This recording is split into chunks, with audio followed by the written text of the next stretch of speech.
बिस्मिल्लाहिर्रहमानिर्रहीम। अस्सलाम वालेकुम। मैं समी इब्राहिम हूँ और आप देख रहे हैं हमारा यूट्यूब और फेसबुक चैनल। ख़बरें आज बहुत ज़्यादा हैं। कोशिश करता हूँ कि वो सारी ख़बरें आपके साथ शेयर करूँ। अ, एक तो अडयाला जेल से ख़बरें आ रही हैं। इमरान खान साहब को आज सहाफ़ियों से बात करने के वक्त दिक्कत का सामना करना पड़ा। जेल अथॉरिटीज़ उन्हें नहीं इजाज़त दे रही थी और वहाँ पर तल्ख़ कलामी भी हुई इमरान खान की। सहाफ़ियों से फिर उनकी क्या गुफ्तगू हुई वो मैं आपके गोश-गुज़ार करता हूँ।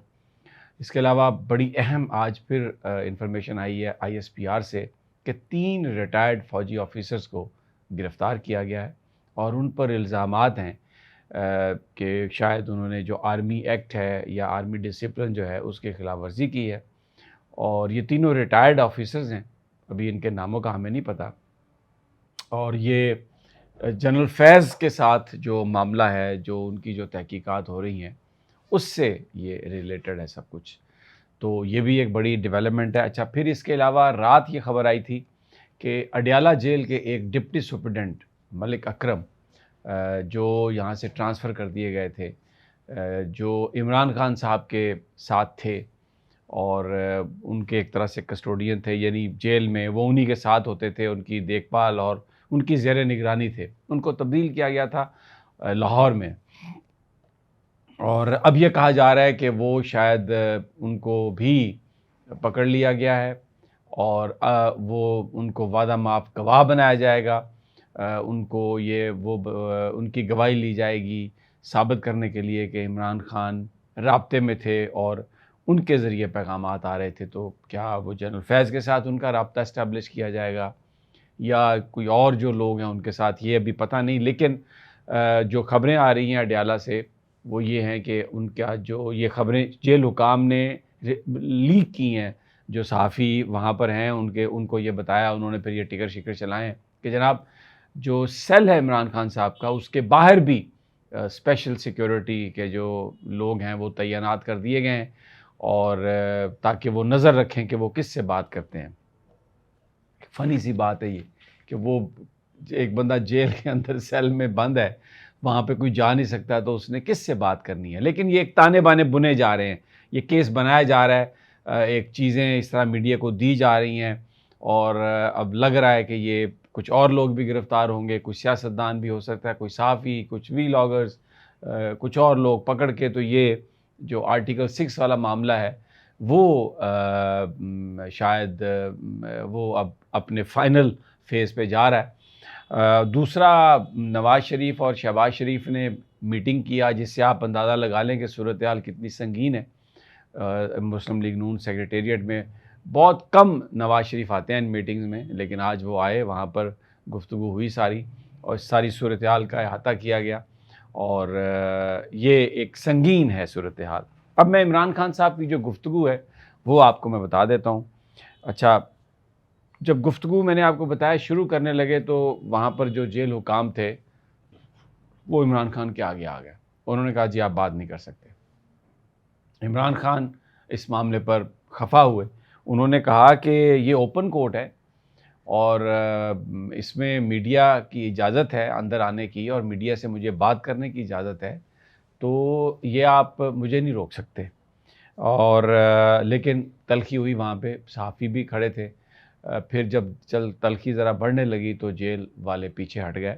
लेकिन वो एक्चुअली इस सारी एक्सरसाइज़ का मतलब ये होता है कि अगर कोई आदमी अपने पूरे ख़यालात, थॉट्स बना के लेके आया है और वो बयान करना चाहता है, तो उससे पहले आप उससे इस तरह की बात करके तो गुस्से में ले आएँ और वो जो ख़यालात का ताना-बाना है या जो मज़मून बनाया वो सारे का सारा डिस्टर्ब कर दें। तो it's a part of big psychological game.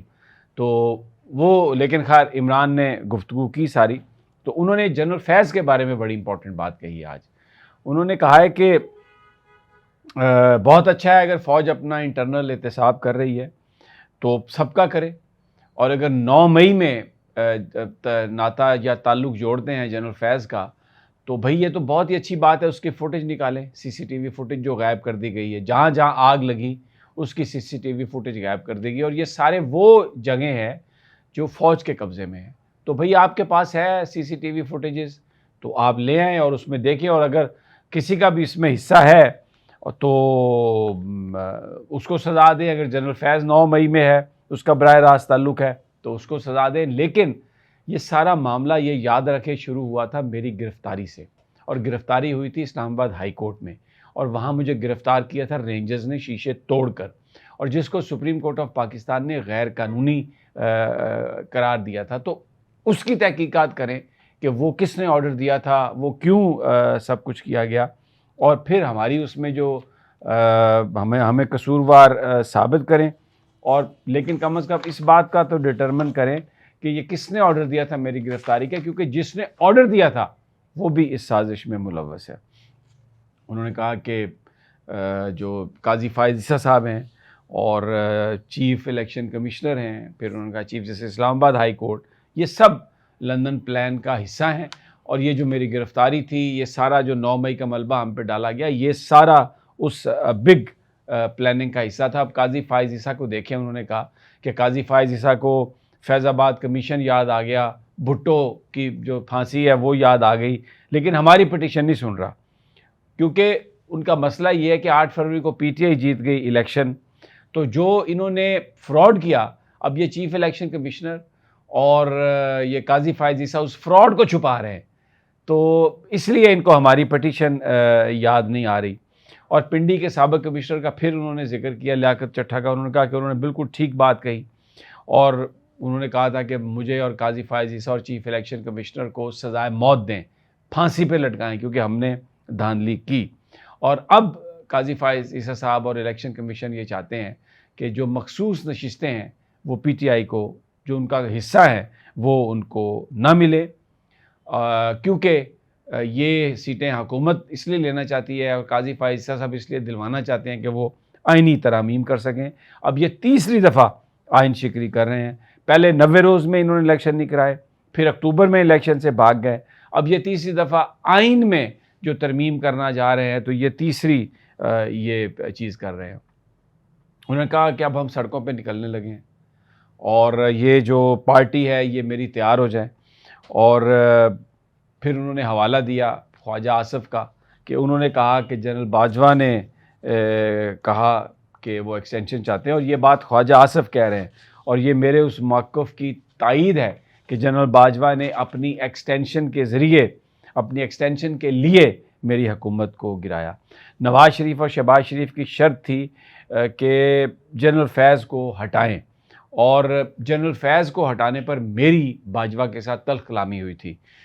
General फैज़ जो हैं वो पाकिस्तान आर्मी के हमारे एक एसेट थे, इस लिहाज से एसेट थे कि तालिबान से उन्होंने गुफ्तगू की, मेरे पास तालिबान को वो लेके आए थे, फिर अमेरिका के साथ हमने बात की, और वहाँ पर जो हुकूमत बनी वो प्रो पाकिस्तान बनी हुकूमत, और वो तालिबान की हुकूमत बनी, क्योंकि आपको याद होगा कि उस वक्त इंक्लूसिव गवर्नमेंट, यानी अमेरिका ये चाहता था कि सारे फैक्टर्स, सारे सेक्शन, सारे फैक्शन जो है ना, वो इस हुकूमत में आ जाएँ।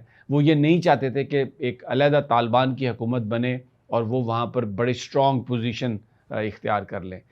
लेकिन जनरल फैज़ का वो आपको तस्वीर भी याद होगी, जिसमें वो काबुल में कप ऑफ टी, उस पर इंडियन मीडिया ने बड़ा वावेला किया था, और अमेरिकन्स बहुत नाराज़ थे जनरल फैज़ से। ये आप याद रखें, जनरल फैज़ से अमेरिकन्स बहुत नाराज़ थे, क्योंकि वो ये समझते थे कि ये जो सारी हुकूमत बनाई है, ये जो तालिबान के मुख्तलिफ ग्रुप जो इकट्ठे किए हैं, ये जनरल फैज़ ने किए हैं। तो इमरान खान साहब ने कहा कि मैं सिर्फ इसीलिए जनरल फैज़ को नहीं हटाना चाहता था, और कोई वजह नहीं थी, लेकिन उसको मेरे ख़िलाफ़ इस्तेमाल किया गया, और वो हमारे एक एसेट्स थे, उनको ज़ाया किया गया। लेकिन ये फ़ौज का एक इंटरनल मामला, अकाउंटेबिलिटी, अगर उन्होंने कुछ बुरा किया तो वो उनकी वो तहकीकात करें बिल्कुल, और जिसने जो गलत काम किया उसको सज़ा दें। उन्होंने कहा कि ये हमें कहते हैं कि हमने तालिबान के साथ मुआहदे किए और उन्हें वापस लाकर ठहराया। अगर ऐसी बात है तो तब हमारे ज़माने में क्रॉस बॉर्डर टेररिज़म इस तरह क्यों नहीं हो रही थी, और अब क्यों ये दहशतगर्दी हो रही है। जनरल फैज़ का फिर उन्होंने बताया कि ये ज़ल्मे खलीलज़ाद और तालिबान, मैंने पहले आपसे कहा, उनको मेरे पास लेके आया। तो इमरान खान ने कहा कि अब जितनी भी दहशतगर्दी हो रही है, मैं उसका ज़िम्मेदार जनरल बाजवा को ठहराता हूँ, और आज तमाम तालिबान हमारे ख़िलाफ़ हो चुके हैं, और रोज़ाना हमारे फ़ौजी शहीद हो रहे हैं। आप जो मर्ज़ी कर लें, जितना मर्ज़ी आप ऑपरेशन कर लें, या जब ऑपरेशन होगा तो ये बॉर्डर क्रॉस करके दूसरी तरफ चले जाएंगे और फिर दोबारा वापस आ जाएंगे। तो इसलिए वो जो हमेशा गुफ्तगू की बात करते हैं, मामला फ़हमी की बात करते हैं, उस बात पर उन्होंने रीइटरेट किया। बहरहाल आज वकला को अंदर नहीं जाने दिया गया। फिर उनके शाइस्ता खोसा साहबा ने बाहर बात भी की और उन्होंने कहा कि अदालत ने, जज ने ऑर्डर दिया हुआ, लेकिन इसके बावजूद सुप्रीडेंट जेल ने उन्हें अंदर नहीं जाने दिया। सहाफ़ियों को भी रोकते हैं, लॉयर्स को भी रोकते हैं, और अब तो जेल के अंदर भी इमरान खान के जो सेल है उसके बाहर सिक्योरिटी पर्सनल, डेफिनेटली वो एक साइकोलॉजिकल प्रेशर बिल्ड करने के लिए। और दूसरी तरफ मैंने बताया, एसपीआर ने बताया कि 3 मज़ीद गिरफ़्तारियाँ, और फिर मेन स्ट्रीम मीडिया उसके फ़ज़ाइल आपको पता है बयान कर रहा है, जैसे हमेशा वो फ़ज़ाइल बयान करते हैं। तो इजाज़त दीजिए, अगली वीडियो तक जल्द मुलाकात होती है। अल्लाह निगहबान।